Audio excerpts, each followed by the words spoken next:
All right, hi everyone. This should we're gonna start the Python workshop now. So yeah, basically what this will be is it'll just be like a overview of what we're planning to teach for the new coding camps. And uh yeah, basically this is also kind of a bit of a discussion. So um we have curriculum planned out already, but if you think that if you have like any comments about the curriculum, like you don't think that we should be teaching this on a certain week, something like that, just feel free to let me know. And if this is your first time teaching like Python, or if you're a Scratch teacher that hasn't taught Python before, hopefully this will be of good use to you because this is essentially like how we teach Python in like these coding camps. And we're just trying to like the main purpose of this meeting is just so that um when we do the coding camps, every teacher is kind of like on the same track, so that way it's easier to like manage the classes if all of the teachers are teaching the same things at the same time, especially if we need to have like substitute teachers or stuff like that, because it's very easy for the substitute teacher to pick up. But yeah, I guess from here I'll share my screen. Um, hopefully it's recording. Okay, yeah, it's recording. So yeah, I'll just share my screen, and if you have any questions, just like put them in the what's it, the Zoom chat. So yeah, guess I'll start now. So essentially, you can see on the right, like kind of like what the plan is so far. So this is like based off of the W3 schools curriculum because that's what we've been using for a while already. So yeah, so going forward, also the coding camps are now 5 weeks, in case I have not said that already. So it'll be a bit shorter than the previous coding camps, which were like 7, maybe 8 weeks long. So as such, the curriculum is also going to be more compact as well. And yeah, basically in week one, it's going to be mostly intro. Um, so it might look like a lot of stuff for an intro class, but unfortunately, like a lot of these sections are very small, which is why I've decided to like kind of lump them all together. And when I was teaching my coding classes for like the past couple of camps, this is what we usually covered within the first. So I think it's a good place for everyone to start. So essentially, for week one, what we're doing is we're having the students set up the Python. So since we don't have them like run visual code or like install Python on their computer because that'll take too long, we just by Python setup, I just mean like them creating an account on Replit. So yeah, if you go to Replit, in case you're a new teacher, yeah, so it looks like this, and then you'll just have them click the sign up button, um, either continue with their Google or continue with their email, and then they would just create their own Replit account. Sorry. And yeah, basically once they log in, so I'm gonna just log into my own just to show what it should look like once they've made their own account. Wait, why is it not letting me log in? Oh, okay, there we go. Yeah, so yeah, once this loads, so yeah, this is what it should look like on their end once they first create an account. And then yeah, you can just like close all this. And then yeah, just hit create REPL and then Python rename this to like class one or something. And then yeah, just hit create REPL. Of course, for the class, please go more like slower than what I am doing right now because a lot of students this kind of does take more time than like a high schooler. So yeah, just like goes very slowly and kind of like at each step, this is a good thing to do every for like each for like Python classes in general and to an extent like other classes like just like keep go very slowly and then also just like ask like questions like okay is so for example for here like okay has everyone made an account already has everyone created like the I guess I would call it the programming file already. Has everyone understood like strings up to this point, you know, etc. Stuff like that. So like just like good stopping questions, just so that you can kind of tell where everyone is. Now, of course, there are some students who will just like say, "Oh yeah, I'm done," even though they're not. But there's nothing you can really do about that. So um, yeah, it's just a way for it's like pretty much the only way you have to like kind of like pace the plot. So yeah, just like ask a lot of questions and make sure that everyone is on the right track. But yeah, that's it for Python setup. And then for Python syntax, this is the first section of the W3 schools. So I'll open up that page for now. You can kind of skip this part. Honestly, the only thing that is useful here for the first week, because you're not going to go over indenting until if else, so there's no point in introducing it now. Yeah, you can talk about variables, although those have their own sections. So essentially what I mean by Python syntax, this should really just be only the print statement. So yeah, you can kind of like skim through variables and comments, but since you'll be probably covering them in that same day anyway, you don't need to spend too much time on it. Plus they're simple topics, so the students should be able to understand it pretty easily. But yeah, just like explain how a print statement works. So like, for example, oh, when we write print hello world will be outputted on like the console, and then you can like show it on Replit because that's the main point of Replit for the classes. It's like to show examples of the code that aren't necessarily on W3 School. So here it's like an example, but yeah, if I were to do on W3 Schools, or sorry, on Repolit, then yeah, you can like demonstrate it to them live. And then like, oh, okay, if I change hello world to some other string um like my name is Nathan or something, then it'll change the output accordingly, and then blah blah blah blah blah. Yeah, and then that's basically it for print statements. You can talk about variables and comments briefly, but since the next section is comments, you don't need to spend too much time on it on the syntax. So then up next is Python comments. Honestly, this should be like very quick because there's not a lot of stuff in this section. It's just like going over the hashtag symbol and then like the the triple quote, and then that's basically it. So yeah, there isn't much to cover here. Just explain it as like they're kind of like notes that you can put on your Python code without it actually affecting the program. And then yeah, I guess do some examples or something, but don't spend a lot of time on this section because honestly, it's not that important compared to the other section. Okay. So yeah, that's it for Python comments. And then for variables, this is probably the more important section besides data types, I guess. So this is what you should be spending like the bulk of the class talking about. And then essentially, yeah, you can like kind of just go through the site, explaining it one by one. If you click on the try it yourself, it'll like kind of like run the program for you, or you can just do it on Replit, whatever is more preferable for you.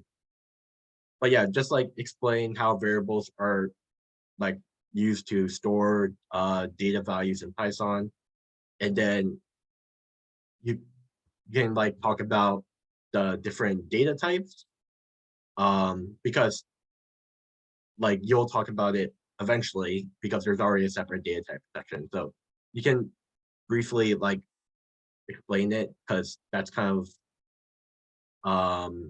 that's like data types are very integral to variables. So like it's kind of impossible to talk about variables without mentioning data types. So yeah, you can talk about data types. Yeah, and just like go down the website. So yeah, you can talk about casting as well. I think this is actually a pretty good example. So like because with numbers like 3, you can see that the 3 can be represented in like 3 different ways, right? There's like string 3, there's like the integer 3, and there's like a 3.0. So I think W3 School has a really good example for this because it shows like all 3 different forms, and like it makes it clear to a student that like these are actually 3 different things and not just all 3. I mean, well, they are all 3, but like they're like different forms of the 3. And I think that yeah makes it very clear to a student usually. Type function you can briefly talk about, but honestly there isn't much to say about it because it's like kind of self-explanatory. Like the type function returns the type of the variable. I guess you can talk about this, but again, not very important. And then for case sensitivity, you'll just talk about it in variable names anyway. So once you finish like the intro page for variables, you would go on to the next section, which would be variable names, and then you'll keep like going down the list. I would say the only 2 sections you should probably not do are global variables, and then maybe the exercises if you don't think the class needs it, but I would still recommend doing the exercises on it because it's a good way for you kind of like test whether the students are like actually grasping the material or if you're just like not. I mean, well, I would say not paying attention, but like not fully grasping the material in some way. So it's like kind of testing what the students know and both. So I would say keep like the only section I would skip is just global variables because we're not talking about like functions in the scope of this class. But yeah, output variables, there isn't much to say here, so you can go over it. You might actually you can kind of like skip this section because this is honestly just mainly more for convenience as opposed to like actual fundamentals. So if you're like kind of like running out of time, you can just skip this guy section because it's not that important compared to like say data types or the previous variable name section. But yeah, I would still so basically let me write this down actually. So the priorities are the first one, Python variable, names, and then I guess output variable. And then I guess like second priority, I would say are the exercises. And then ones you can skip, or I guess optional ones would be the output, or sorry, not the output, the global ones, and assign. Well, so yeah, you will want to cover everything in priority. Second priority is just like in between optional and priority. So like, I guess it just depends on whether you feel like it's necessary for the scope of the class or not. In an optional, it's like honestly perfectly fine if you're not okay, but yeah, that should be it for variables then. Uh, for data types, this is only one section, and yeah, just basically go through each of the data types in order. So, um, there are some ones that you do not, I mean, that you probably wouldn't discuss. And I'll just like highlight which ones you should. So for text type, obviously you want to talk about, oh, that's not a good color. Let me change that. But yeah, for text type, you want to talk about string, obviously very fundamental. For numeric types, int and float, you probably won't talk about complex because I don't think most of these students have done algebra 1 or whatever math curriculum complex numbers are taught in. So there's no point in teaching it to them. For sequence types, I guess lists, you can talk about lists in this section, but I guess you'll also be talking about range eventually. So I guess because for loops, you do use range. So I'll highlight that as well. I feel like dictionary and like these two are kind of similar to the sequence types. So honestly, you can talk about these if you want, but since we don't go over them in depth in the class, I would consider these as like second priority. So let's see, there should be a different color, like maybe yellow. So dictionary, set, frozen set, I guess tuple as well. I'll put that as yellow. Actually, I don't like the coloring scheme. Hold on. Okay, green will be first priority. Yellow would be second, and then red can just be like the skip. I think that'll be better. So this should be green. These two are green. These two are also green. This will be red. And then for Boolean, you'll talk about that during if and else. So yeah, that's a priority. And then I guess like anything in this section, this is all like you can skip it. Because we don't cover it at all during the class. So yeah, basically the ones you should focus on for this section are string, int, float, list range, and Boolean. Honestly, just focus on string, int, float, list, because Boolean and range, when you cover like loops and if and else statements, those will kind of be covered already. So if you don't get to those two, it's honestly fine. And then for tuples, dictionary, set, frozen set, we don't cover them in depth in this class, or at least according to the curriculum. So if you don't reach that point, that's also fine. And then like that's basically it for this section, because like everything after that is just like how do you put it in Python. So you can already show that during the rebullet. So I don't think you need to go over it separately. And then yeah, I guess that's it for week 1. So I think the coding camps are still roughly an hour long. So hopefully you guys can cover this in an hour. But um, if you don't, honestly, that's probably fine. Just like cover as much as you can within that hour. Especially because it kind of depends on how much, or sorry, not how much, how fast like the students like set up the replicate.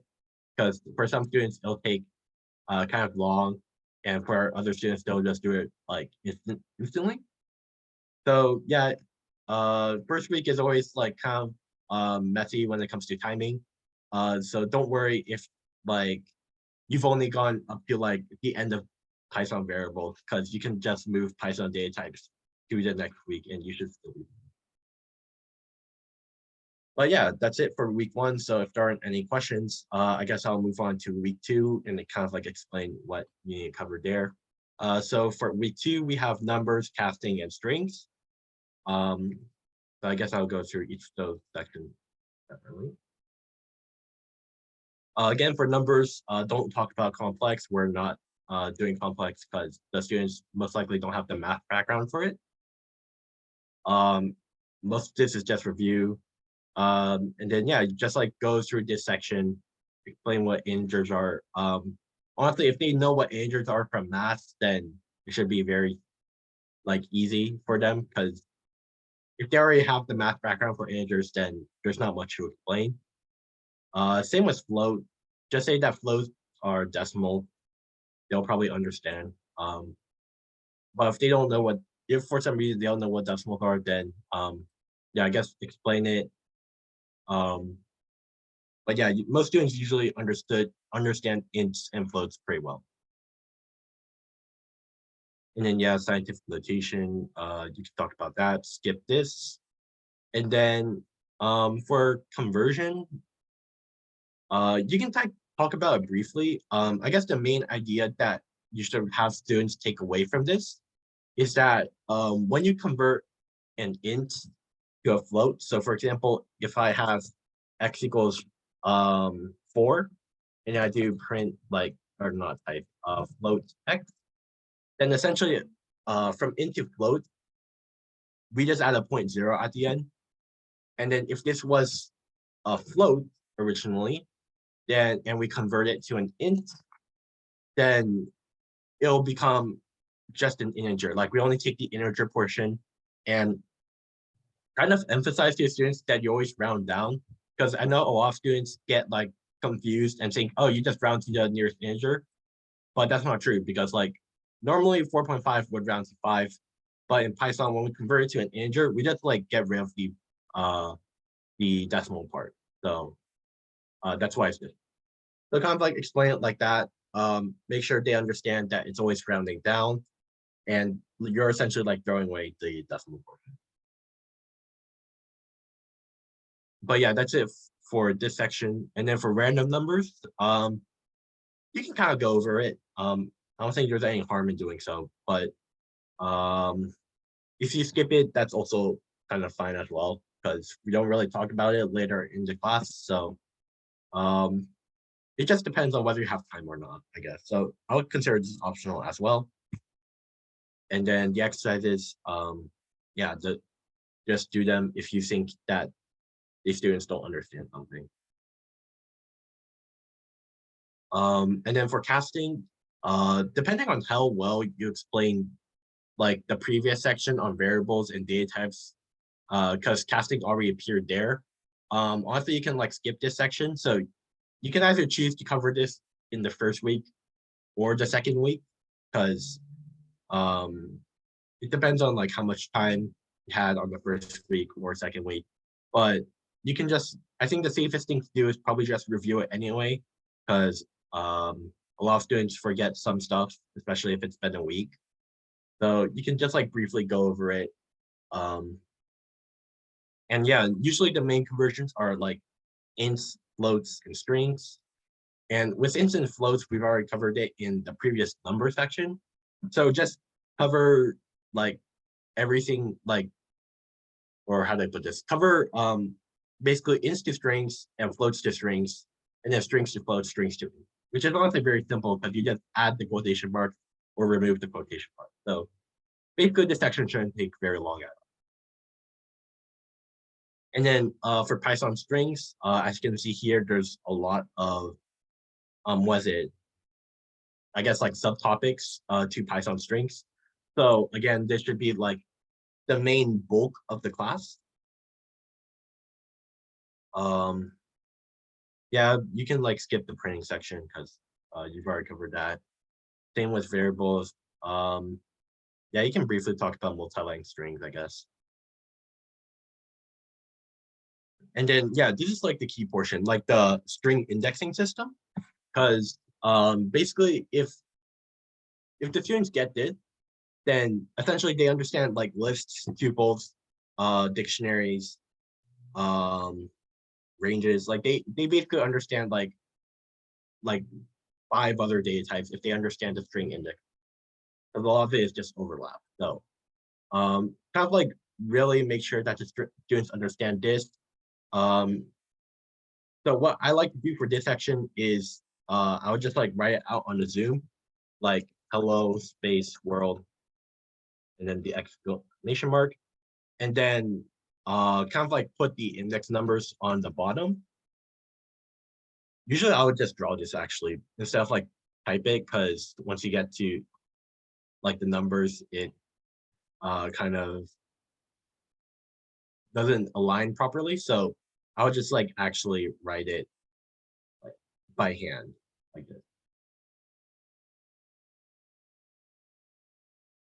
And then after that, I will put the index numbers on the bottom.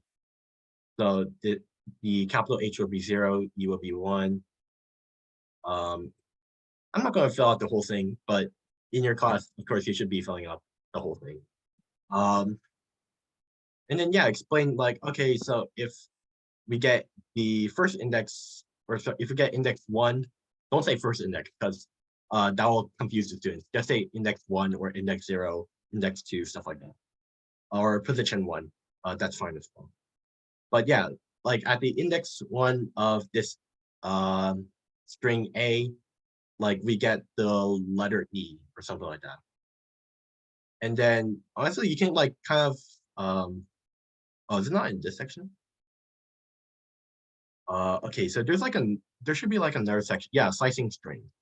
So you can kind of like combine these two sections together, because slicing strings is just basically all about string indexing.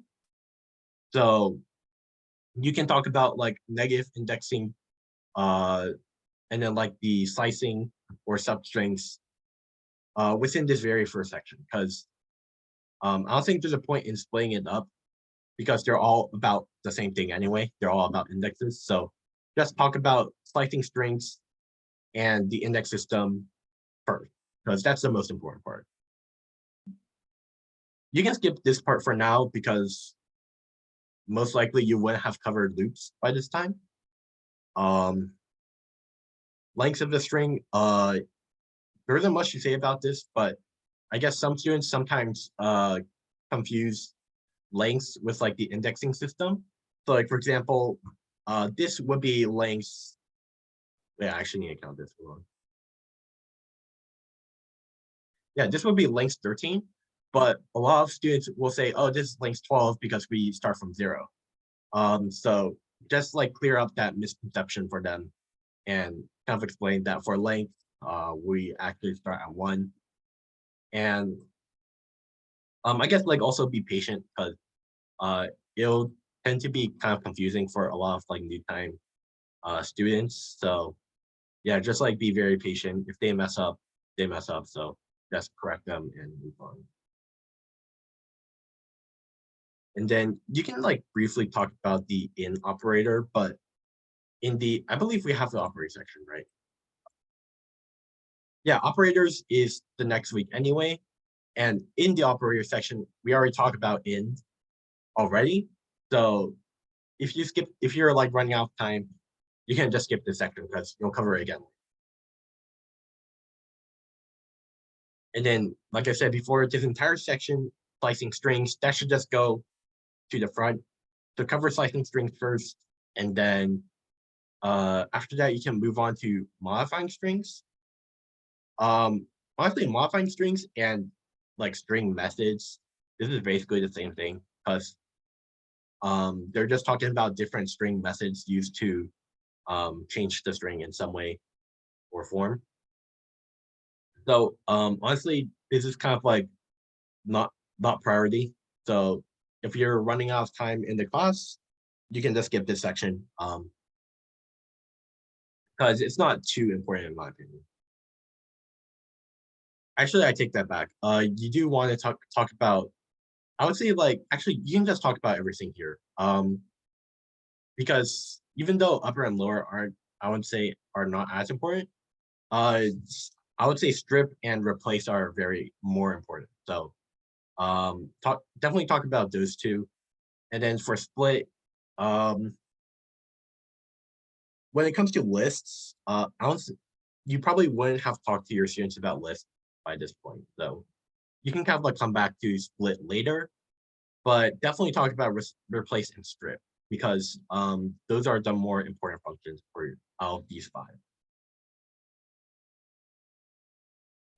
For string concatenation, just tell the students it's like adding strings together, and then usually they kind of usually for this one, this is like a good example of like just show them what it does.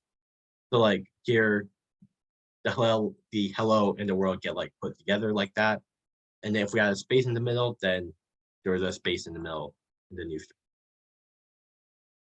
But yeah, this also should not take very long as well. Formatting strings, this I would say this is honestly optional. Mainly because like from my experience, this is like kind of very confusing to most students. Um, and also like we don't really cover it later in the curriculum. So again, if you're running out of time, and maybe skip this. But if you do, I mean, I would still recommend trying, or I'll still recommend going over it. But I wouldn't say it's like priority compared to like indexing or um concatenation. But yeah, essentially for format, it's just like if you have a variable, then it like replaces the blank in the string, and then you can like do it in many different orders and with multiple variables. For escape characters, this is usually a quick section because again, this is like a lot. This is like a section where the students usually learn best when you just like show them like how it works. So, for example, if I have quotes and then I try putting in more quotes like I have a dream or something like that, then you can see that there's like that red error. And then if I put the backslash, then basically now the program actually prints out the complete. And that's basically all you need to cover for this section because the only other ones that are I guess worth mentioning are maybe backslash n and backslash e, and then maybe like these two. But like carriage, return, backspace, and then like these three at the bottom, you only need to cover those. So again, this should be a very quick section.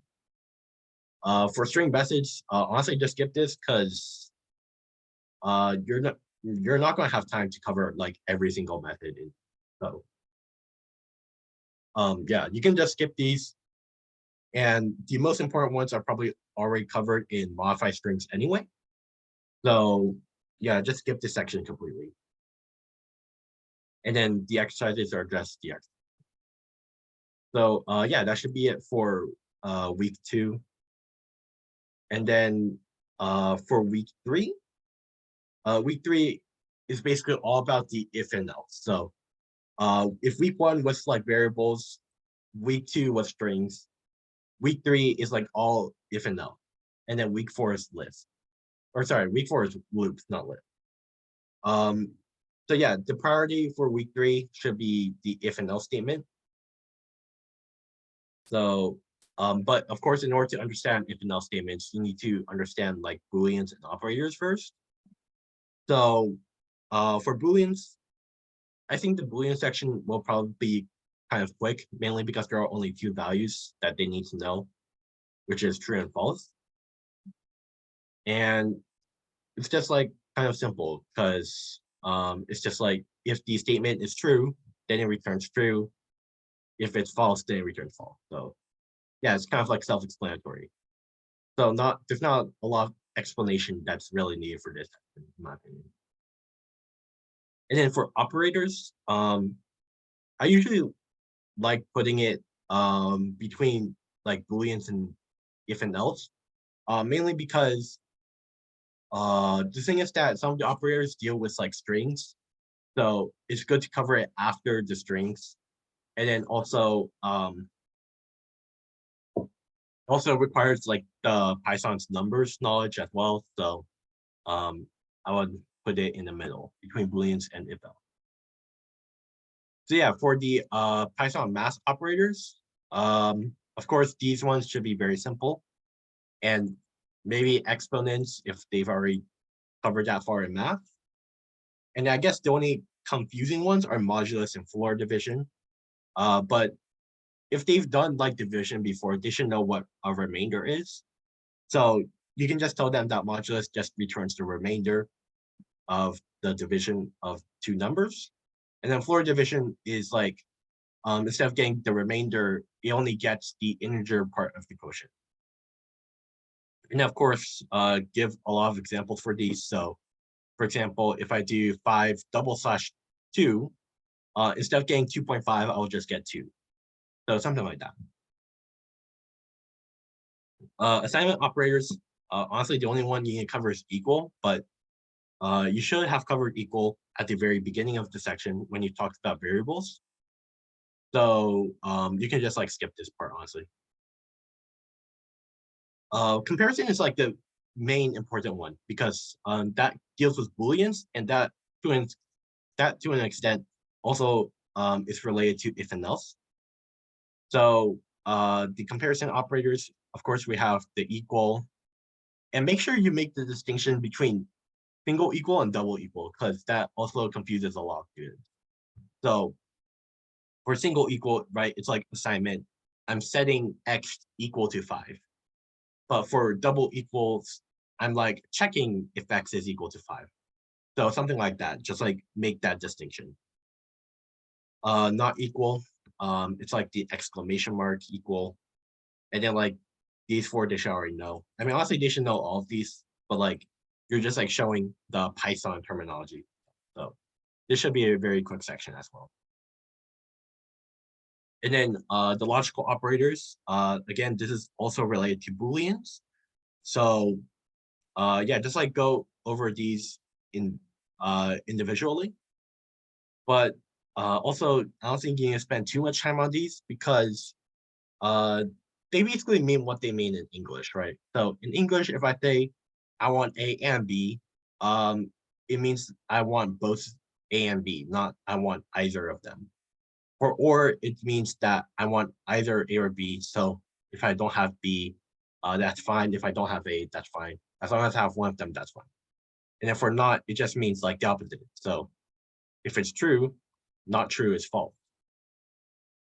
So for these three, I feel like the students will understand.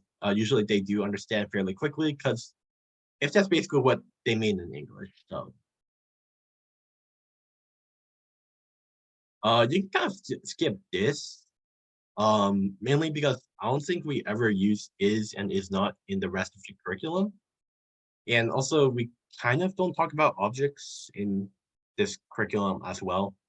So you can like skip this or like briefly touch on it. And if we're in and not in, that's like also from Python strings. So you can talk about it here. And since they have like the strings knowledge now, um, you can talk about like, oh, if I have like for example, in this, if this was a string, or sorry, we remove the parentheses, but if this was a string, and if I were to do print I in A, then when I run it, as you can see, it says true because I is in the string A.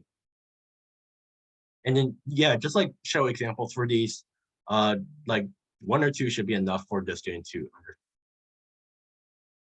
And then since these are binary numbers, we will just skip all of these. And then for order of operations, if they've already done like 5th grade math, they should probably already know this, but you can just like briefly explain to them, like parentheses first, then you do exponents, then it's like all of the multiplication and division stuff, then addition, subtraction, then blah, blah, blah, blah, whatever. And yeah, that's basically it for operators. So again, Booleans, operators, those sections should not be taking up most of the time.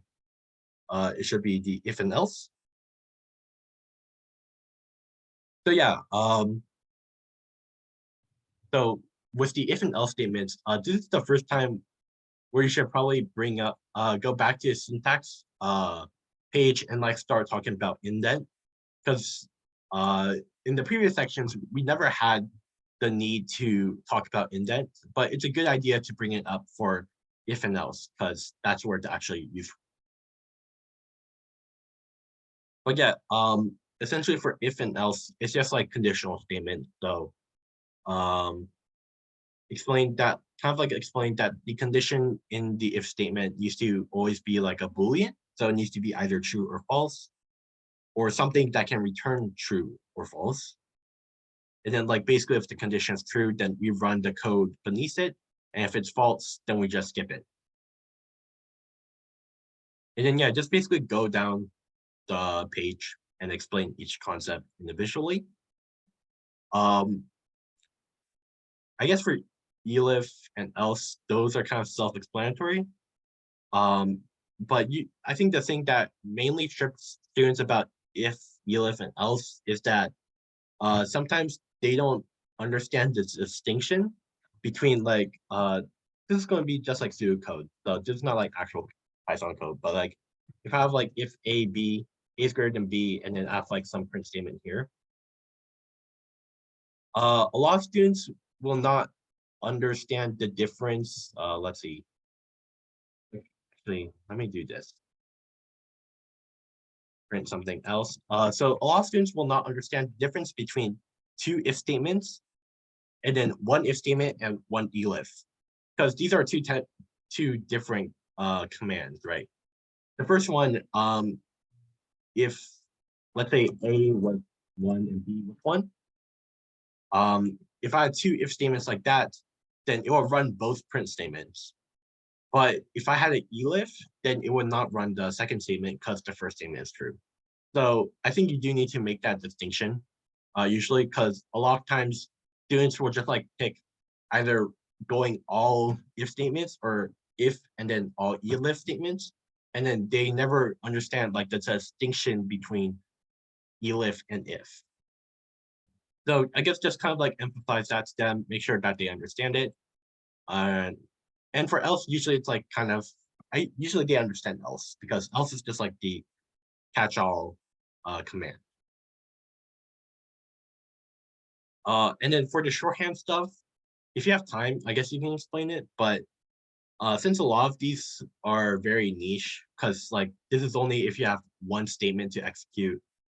This is also if you have only one statement to execute and one if and one else. So like it's very situational.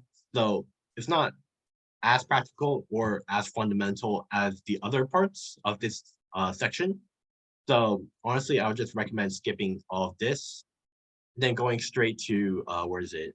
Yeah, like the and, or, and the not, and then also the nested if. The nested if is probably the second most important part of this page, besides, of course, if and not. So yeah, just explain nested if, and then these three operations, which honestly were already covered in the operator set. So there's if you are running out of time and need to skip these, that's perfectly fine because these already been covered. But yeah, make sure you just do nested if and the previous if section. And then of course, for exercises, if you think that the students aren't too sure about this concept, this is just like how you test them. And yeah, that should be it for week 3. And then let's see, for week 4, it's basically all loops. Um, Honestly, for Python lists, depending on, I feel like this kind of depends on how quickly the class learns. So if your class is like a little behind, honestly, you can just move Python lists to week 5. Um, or you can just do loops and then lists. So it just depends on how quickly your class moves. So either, I guess like either path is totally fine. So basically for loops, you want to make this distinction between a while and a for loop. So a while loop, basically it's run by a Boolean command, and it keeps running as long as that command is true. And then for loops, those I guess are more numerical because those are really based on like count as opposed to like a Boolean condition. And then yeah, just like go through each of the sections. Yeah, break, continue, else. Yeah, so there's nothing much to skip here for while loops, and same thing for loops. I think all of this is pretty important or fundamental. So yeah, just like go through all the sections here. And then for range, yeah, for the range function, just like make the distinguish between like one number in the range function, 2 numbers, and 3 numbers. Because if you have one, because like depending on how many numbers you have in the range function, each number means different things. So for the first range function with only one number, that's just the n value minus 1. And then for the second range function, that's the start and end value. And then for the third function, it's start, end, in an increment like that. So just like make that distinction. Um, and then, yeah, just like continue going down the page and explaining each section. And then, yeah, I guess also explain nested loops. For some reason, they only have nested loops in the for loop section, but not in the while loop section. So I guess you want to also highlight that nested loops also work for while loops as well. And then, of course, like show some examples, whether that's W3 schools or your own examples. And then, yeah, there's the pass statement, and then the X. So honestly, while loops and for loops can kind of be like a quick section because a lot of the like commands are just repeats of each other. Like for example, continue, break, else, pass. Those are all the same for both while loops and for loops. So you'll kind of be skipping a lot of content, but it's the same thing. And then let's see, where's lists? Yeah, so the other section is Python lists. And honestly, if your class understands strings very well, then Python lists is also like a very quick section because um, all of the indexing is the same as a string. I guess like the commands are different, but mainly since the indexing system is usually the most fundamental part, if they already have the index system for strings down, then like the list indexing system, since it's the exact same thing, it shouldn't be that much of a problem. So you can like go through the section more quickly. So yeah, for the list, uh, honestly, it's also kind of like a string review as well. So yeah, just talk about the indexes. Um, yeah, they're ordered, changeable, and they allow duplicates. And then yeah, the length function, like a lot of the functions are also the same. So for example, lengths or the len function for both string and arrays, or sorry, strings and lists, they're the exact same thing and do the exact same thing. So yeah, a lot of review here. And then yeah, just like go down the section. Um, yeah, I don't think there's anything like besides the stuff that I've already mentioned. I don't think there's anything too particular of note here. So just go through the page and explain each section visually. Um, yeah, basically this is all strings indexing review. Uh, so yeah, just like nothing important here so far. Just kind of like re-explain what you did for a string. And then yeah, the in keyword, again, another keyword or function that's similar in both strings and lists. So yeah, this will probably be also another quick section. Changing item value. I guess this was not in strings, so I would say this is like the first section where if you've if your class has already gotten strings down pretty well, this is like the first section you probably want to actually, because this is the section that's slightly different. So but still kind of like self-explanatory. Essentially, you just replace one of the variables with a new variable, or sorry, one of the data values with a new value. So for example, here we're just replacing banana with blackcurrant, and then you can just like hit the try it yourself to show what happens. You can also just, this is just like the indexing system, but this time we're changing like multiple values at once. Yeah, and then you can kind of see it here. Of course, go slower than what I'm doing right now. But yeah, I don't think there's anything too particular to note here. And then yeah, I guess this is also a different one, the insert function. So for the insert function, it's basically like you just uh, insert a data value into a specific index in the list. So for example, at index 2, we want to add watermelon. So it would go right here.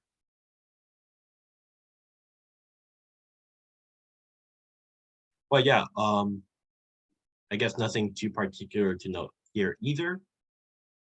And then yeah, that's just moving on to the next section. Um, for the next section, I guess you want to make distinction between append and insert. So for append, it always adds it to the end of the list. But for insert, you can basically insert it anywhere. And then for extend, just tell them that it's like the same thing as like string concatenation, but you like basically combine the two lists together. So yeah, these two lists become one list. And then yeah, that's basically it for this section. For remove list items, yeah, again, make the distinction between remove and pop, because at first glance they do look similar. They look like exactly identical, but they're actually slightly different, because for remove, it's like you're removing this item from the list. So I'm removing banana from the list, no matter where it is in the list. But for pop, it's like it's a specific index. So I'm popping index 1, and I don't really care what the value of index 1 is. I'm just removing it from the list.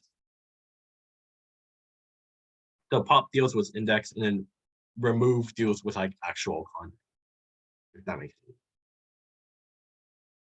And then if you have no value in the pops, then it'll just remove the last item.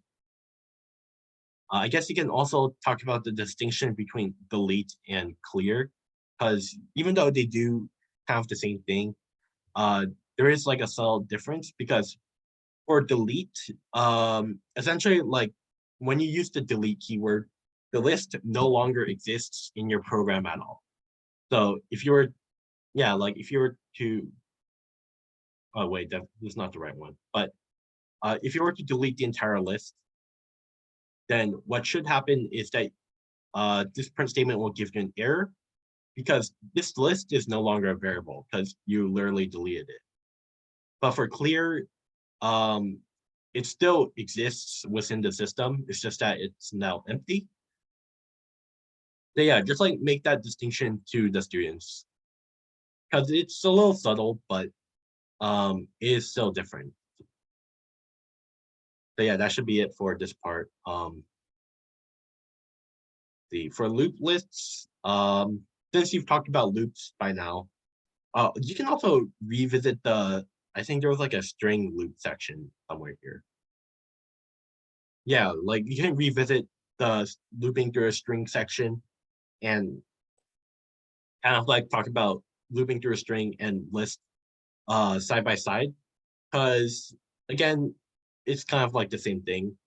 Um, yeah, if you cover loops already, this should also be fairly quick because it's just like applying loop to a list. And then there's also the while loop. Um, and yeah, just to, like go down the page. I don't think there's anything that particularly needs to be noted here that's not already on here.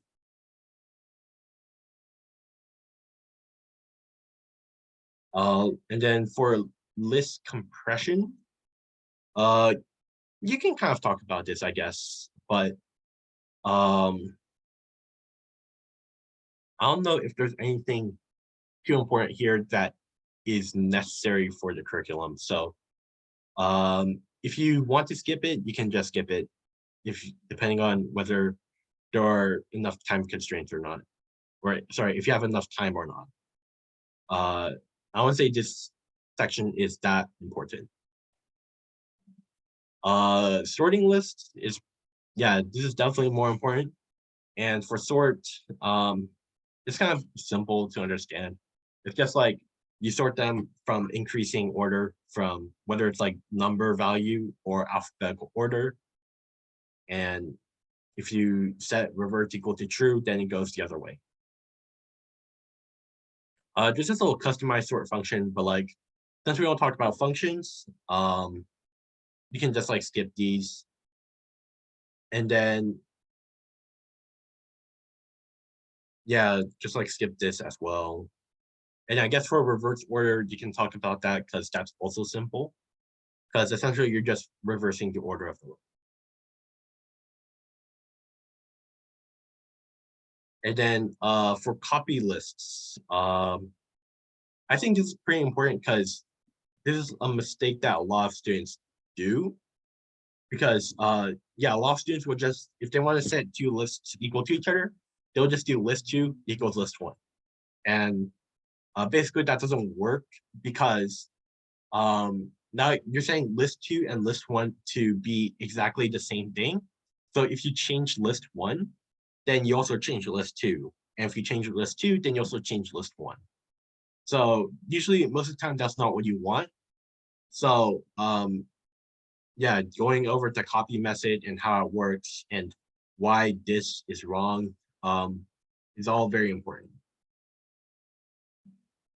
And yeah, I guess you can also use like the list casting, I guess, as well. But yeah, just like make the distinction that this is wrong and this is right most of the time. For join lists, yeah, this is basically string concatenation. So if they already understand that, then this is also very simple. But essentially, it's just like adding two lists together. So yeah, it should be like a pretty straightforward concept for them to understand. Just like the string message, you definitely do not need to go over all of these. Probably you should just skip this section because again, there's kind of a lot. Not as much as strings, but most of these were already covered, or I guess, yeah, most of these were already covered actually. So yeah, just skip this section and then you already exercise it. So yeah, that's it for week 4. Um, so yeah, and then week 5 is essentially, for now, we're just like kind of like treating it as like a, I wouldn't say filler week, but um, this is like kind of like the week to clear up questions, especially since it's the last week, um, or cover stuff that you've, um, like for example, for lists, if you haven't finished lists, then you'll just move that to week 5, talk about it. And then also, since this is a coding camp, we should have the students like actually code. So I guess there are few, actually, sorry, no, there's only, I was going to say that maybe you've practiced it, but if I recall correctly, practice it is only for Java. Because I guess the issue with coding that is that it's kind of difficult for a lot of students for their first time. So let me see if practice it has any Python.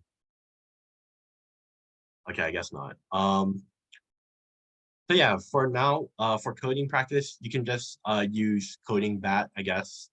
Um, and essentially just go very slowly. Uh, don't expect to like finish like the entire section in one class period or like one class, because that's not going to happen. Or even if it does happen, the students are not going to retain that information. Um, so yeah, I guess another issue with coding bat is that you kind of do need to know functions. So if any of you come up with like or find another practice site that we can use, feel free to share it. And I guess I can like take a look and see if it's appropriate for it.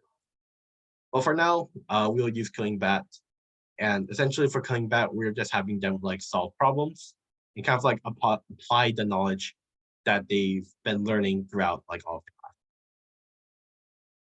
So with warm up one, yeah, there's no loops, but also like the problems are more simpler, which is why we start off with warm up one and just like go through the problem, like as in like the problem statement. And uh yeah, definitely don't show the code already, but um yeah, just explain the problem, call on students and like kind of like ask them to fill in bits of code, not the whole thing. Because if you say, because if you ask a student like, okay, like student A, how would you solve this problem like that? Well, they're going to just feel overwhelmed and they'll likely just say, I don't know. So don't do it like that. Just like what I like to do is sometimes have like bits of the code already written. So like we know that we're going to use like an if and else and it like return some values. So basically just have like the students kind of like fill in the blanks, just like the was it the W3 schools exercise. Because that way it makes it a little more approachable to students. Um, and then honestly for a lot of these problems, it's just like reading the problem and like seeing like the key words. Like for example, if that corresponds to the if statement, you can see more ifs here. Um, or and like there's like a lot of keywords that are very similar to Python keywords. And you kind of like want to highlight those to the students because that way it makes uh, the problem seem more easier to solve. But also, basically, the bottom line for coming back problems is that you just have to be very patient. A lot of students are definitely not going to get the first problem right on their first try, or they may still not know.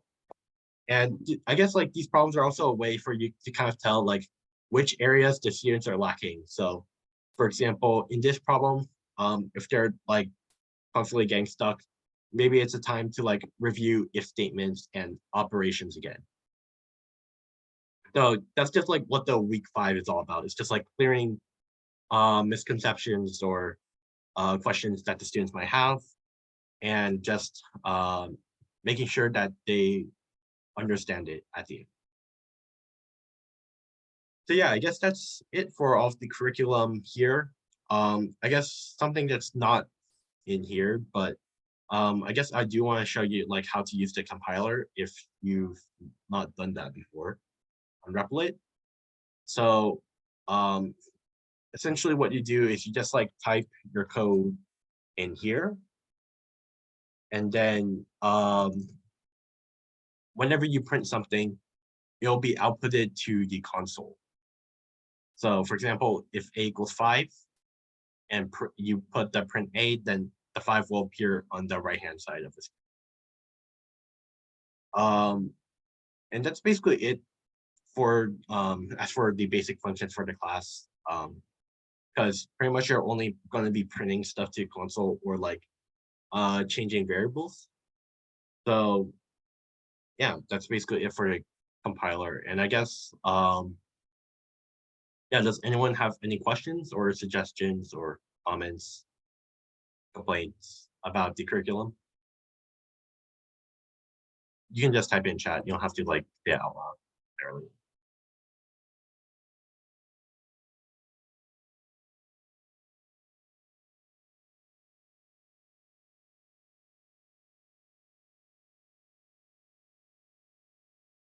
Yeah, we'll be posting the recording to the YouTube channel and also I forgot what other channel, like the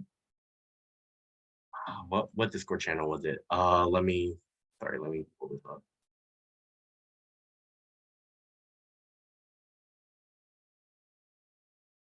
See, it should be, yeah, probably education. I think it was education committee. I could be wrong, but we'll be posting it on the Discord and on the YouTube channel. So yeah, this will definitely be all here for future reference. Do not worry about that. Yeah, I guess any other questions?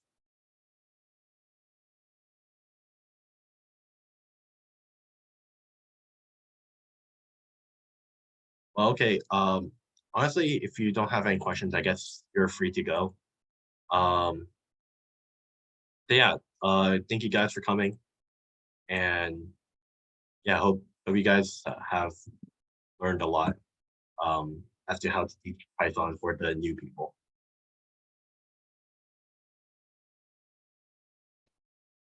Thank you.